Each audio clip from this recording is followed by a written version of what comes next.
વલસાડમાં સ્વાસ્થ્ય સંદેશ સાથે નમો યુવા મેરેથોનમાં નાણામંત્રી, ધારાસભ્યો, સંગઠન સહિત 1500 યુવાઓ દોડ્યા। વડાપ્રધાન નરેન્દ્ર મોદીના જન્મદિન નિમિત્તે પ્રદેશ ભાજપ અધ્યક્ષ સી આર પાટીલ, સંગઠન મહામંત્રી રત્નાકરની સૂચના હેઠળ સેવા પખવાડિયા કાર્યક્રમ અંતર્ગત વલસાડ જિલ્લા ભાજપ પ્રમુખ હેમંત કંસારાના અધ્યક્ષસ્થાને કેબિનેટ, નાણાં, ઉર્જા મંત્રી કનુભાઈ દેસાઈની વિશેષ ઉપસ્થિતિમાં જિલ્લા યુવા મોરચા દ્વારા નમો યુવા મેરેથોનનું આયોજન વલસાડ તિથલ બીચ ખાતે કરવામાં આવ્યું, જેમાં મોટી સંખ્યામાં યુવાનો, મહિલાઓ, વડીલો સ્વૈચ્છિક જોડાયા હતા। મેરેથોનમાં ભાગ લેનાર તમામ દોડવીરોને ટી-શર્ટ અને એજ કેટેગરી પ્રમાણે પ્રોત્સાહન સ્વરૂપે મેડલ, સર્ટિફિકેટ એનાયત કરવામાં આવ્યા હતા। યુવા મેરેથોનને સફળ બનાવવા જિલ્લા યુવા મોરચાની આગેવાની હેઠળ સમગ્ર ટીમે ભારે જહેમત ઉઠાવી હતી। ભાજપના મહામંત્રીઓ શિલ્પેશ દેસાઈ, કમલેશ પટેલ, વલસાડ જિલ્લા પંચાયત પ્રમુખ મનહરભાઈ પટેલ, ધારાસભ્ય ભરતભાઈ પટેલ, જીતુભાઈ ચૌધરી, ધારાસભ્ય અરવિંદ પટેલ, શિવજી મહારાજ, ઉપપ્રમુખ જીતેશ પટેલ, જીતા ભાજપાના હોદ્દેદારો, જિલ્લા યુવા મોરચાના હોદ્દેદારો, કાર્યકર્તા, યુવા દોડવીરો હાજર રહ્યા હતા। જો કે ખૂબ મોટી સંખ્યામાં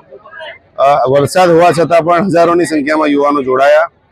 ખૂબ ઉત્સાહપૂર્વક દોડ્યા અને નરેન્દ્ર મોદી સાહેબ માટે જે યુવાનોની લાગણી છે ત્યાં જે ખબર પડી ગઈ અને મેક્સિમમ અહીંયા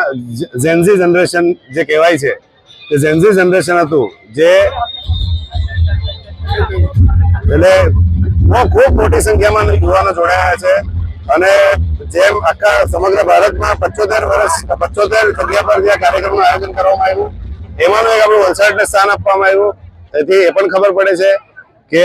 વલસાડ પર શ્રેષ્ઠ નેતૃત્વને પૂરેપૂરો ભરોસો છે અને એ આ આપણી પ્રજાએ અને આપણા યુવાનોએ, આપણા સૌ દોડાઈઓએ સાબિત કરીને પુરવાર કર્યું છે।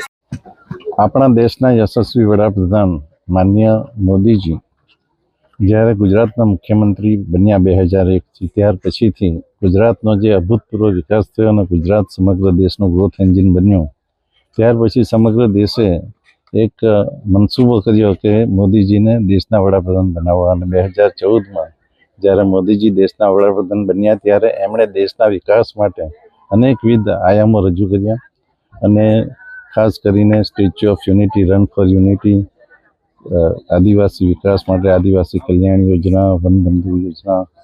સાગર ખેડુ યોજના, આયુષ્યમાન ભારત, આ બધી યોજનાઓ પછી એમણે જ્યારે છેલ્લા આપણે ત્રીજી ટર્મમાં જોઈએ તો એમનું ફોકસ ગરીબ, યુવાનો, મહિલા અને ખેડૂતો ઉપર રહ્યું છે અને એના માટે જ તાજેતરના જે એમના 15 ઓગસ્ટના સંબોધનમાં કીધું તેમ લોકોને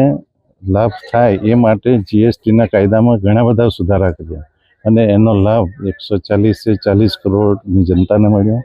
પરંતુ ખાસ કરીને જ્યારે આપણો દેશ એક ભારત શ્રેષ્ઠ ભારતની વાત કરતું હતું, મોદી સાહેબ એકતા માટે રન ફોર યુનિટી કહેતા હતા, પરંતુ આ વખતની થીમ જે એમના જન્મદિવસના પખવાડિયામાં આપી છે એ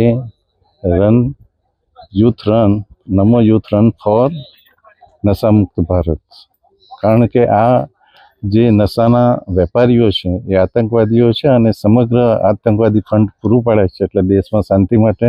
આ જે રન કરવામાં આવી છે એનો વલસાડને પણ જે એક લાભ મળ્યો છે એ માટે પણ સમગ્ર ભાજપના શીર્ષ નેતૃત્વને અમે આભારી છીએ અને અમારા વલસાડ જિલ્લા ભાજપ પ્રમુખ હેમંતભાઈ કંસારાની આગેવાની હેઠળ આ સુંદર યુથ રનનું આયોજન થયું।